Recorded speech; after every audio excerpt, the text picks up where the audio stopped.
pa rin daw nagsisink in kay Paolo Duterte na magsisilbi ng Pangulo ang kanyang ama.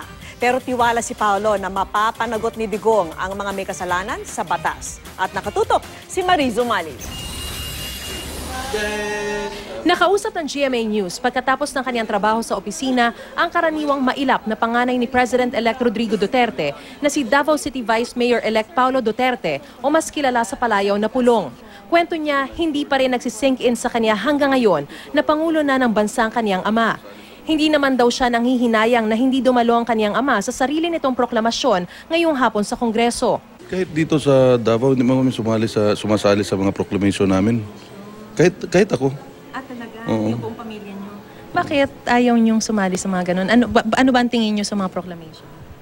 Photo ops lang. Photo ops na. So, mas maganda, diretso na trabaho. Tinanong ko kung ano ang tingin niya sa plano ng ama na magbalikan sa Maynila at Davao kung maupo na ito sa pwesto. It's really up to him, no? Kasi yung trabaho niya yan, eh. May kanya-kanya. Kahit sa Davao, nung mayor siya, vice mayor ko, walang pakialaman sa trabaho.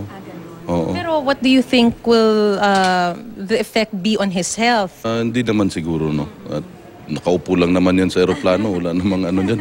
Pero may mga doktor naman din siya sa Maynila para mag-monitor sa health niya. Kung ang ama ay hindi sanay sa protocol at ayaw ng marami gaanong security, paano naman ang first family na bahagi rin ng binibigyang seguridad ng PSG? Hawak ko na susi ko, wala nga ako driver. Wala akong driver. Pero I feel safe here in Davao City. No, ngayon nga, wala akong police detail, wala lahat. Wala nga ako driver. bilang anak, paano naman kaya niya mailalarawan bilang ama si President-elect Duterte at ano ang aasahan sa kanya ng bayan? Good luck sa taong bayan. Bakit? Disiplinaryan talaga yan. So, Siyempre, kung may ginagawa kang mali, nakakatakot talaga. He will be instructing the police to be very strict yun talaga sa mga laws.